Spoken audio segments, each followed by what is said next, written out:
Hi everyone, I'm Katara. I offer some drum making workshops and retreats.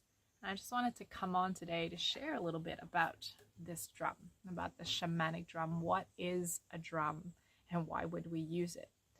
So I call this a shamanic drum or medicine drum. And the reason it's called a medicine drum sometimes is because it's not just an instrument to make and to play. It's not just for the sound. We can do so much more with the drum. And in creating and learning how to play that drum beat in that rhythmic tone, it can really help one to connect to themselves, to drop into these altered states of consciousness where we have access to our subconscious, where we have access to the superconscious, and in a way to connect deeper with ourselves and perhaps with other spirit beings and other energies as well. So I use it primarily as a way to assist in the process of bringing people into altered states. There is a lot of science around drum beats and the speed and tempo in which you can drum, and that really helps the brain to shift into that state. And it's a wonderful symbolism of the circle, of roundness, of unity, of wholeness as well. Gathering in circle, gathering in community, and allowing the drum to almost be the invoker, the inviter of such things. So that's primarily why I use the shamanic drum, whether I'm by myself or in a group and holding space or running retreats. It's a really helpful tool, like a part of me, to help me to express my energy in this way through this as a medicine drum. So why would you want to make one? Well, on top of the reasons that I just named of holding space, running meditation, being in a group or in any healing context, you might be called to make one when there's an intention, a healing intention. So for example, there's different themes in the different drums that I've made. But the first one I made was very much about stepping into myself, owning my power, and working with the energy of the divine feminine. That was my intention. Whereas the second drum was another aspect of myself and owning more of my magic and out of worldly kind of way that I am. And so each and every drum has had a slightly different intention. And you can say that it actually marked a certain time in my life as well, of what energy am I wanting to actually dive deeper in, what energy am I wanting to explore and unfold. The drum almost becomes like a power object, like a token of the energies that are infused in it, the healing process that actually happens during a drum process. So if there's any particular theme or thing or intention to work with, that is always a great time to be thinking about making a drum.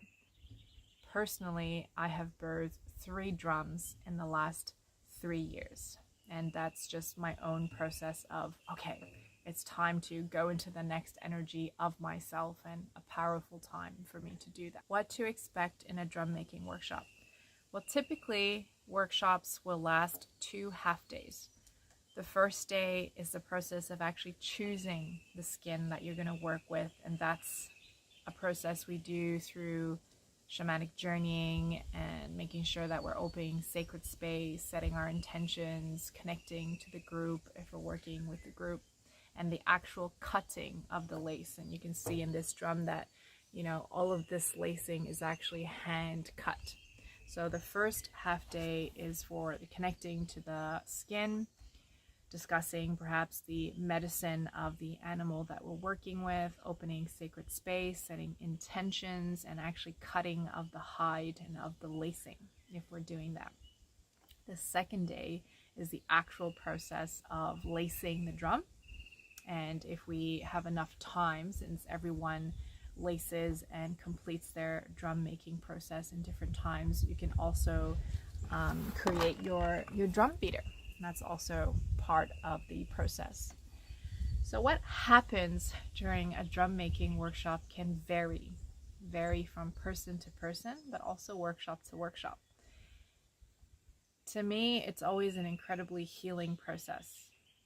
The stories that come up relating to the intention that you set, the energies and things to get into because of the intention that you set.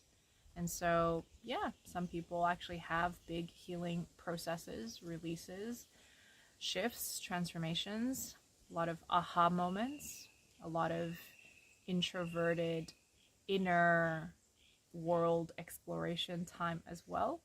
And that's why it's important to keep it as a sacred space, and why I don't hold massive groups, because I want to be available not just in the technicality of assisting you to make the drum, but in the emotional journey that you also might go through in a drum making place, but also the emotional aspects of what may transpire. Now, in some of the retreats that I hold, it also depends on the context of the retreat. I've actually done drum making also as part of a corporate leadership retreat, because no matter what intention you set, the drum making is merely the process and the tool and vehicle in which we can allow these inspirations, revelations, and activations to come through. So that's why it's much more than just making a drum. Some people ask me, is it crafty? Is it hard to make a drum? So I want to assure you that I have not very much crafting experience prior to making a drum. It is not a hard process, but neither is it an easy one. I believe that everyone can make a drum, and you will have the experience that you're meant to have. Again, whether it's in the technicality of actually lacing a drum or in the things that come up in the process. I prefer it to be a group activity, although it very much can be a personal thing as well. I have birthed drums in small groups of 5 people, and also in groups of 16 or more people. I've also done it just with one sister, and it's beautiful as well, because each time I went into it, it was a different experience. So this is actually one of the first drums I made, so you can see that it's painted on the inside rim as well. I've got some crystals. This is hand cut lacing, and this is the medicine of the deer. So different animals obviously will have different energies with them. Working with the deer, as I mentioned, was for me a lot about connecting to my feminine. It was a lot of gracefulness, and I call that my love drum. My second drum making experience was in a group of women, and it's my kangaroo drum. And I say that this is my magic drum, owning the different parts of me that I feel are too weird, are too out of the world.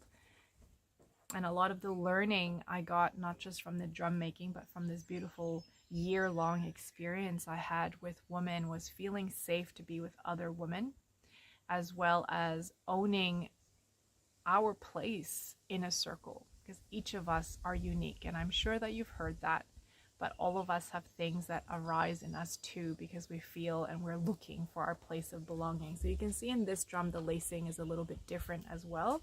And so there are options and different techniques in the drum making process. And the last drum I made was goat, and you can see that that one is also laced a bit differently. And this is actually pre-cut lacing, which means that I didn't hand cut it, but it was already a ribbon of lace. So there are many different ways to actually put it together in the end, and that might depend a little bit on timing. It might depend on the materials and intention that I've already sourced or downloaded. So if you feel called to make a drum, then it is the right time, because something is stirring within you. If you're thinking to suggest it to someone else as well, because you've gone through a drum making experience, then yeah, you know how powerful it can be. And it is simply an experience and a way of being with ourselves, as well as then having a wonderful tool to work with for, months, years, and time to come. So I'm a little bit of a drum hoarder. I've got 3 of my own, but I also have other drums. I also have one of horse. I have another kangaroo one inside that I didn't birth myself. So I think each one of them just carry a certain power and energy to them, and I use them for different things, to bring them in circle in meditation, and sometimes just wanting to reconnect back with that energy as well in my personal time. So I hope that that answers a little bit of your contemplations and wondering of what drum making is all about, and I look forward to hearing from you.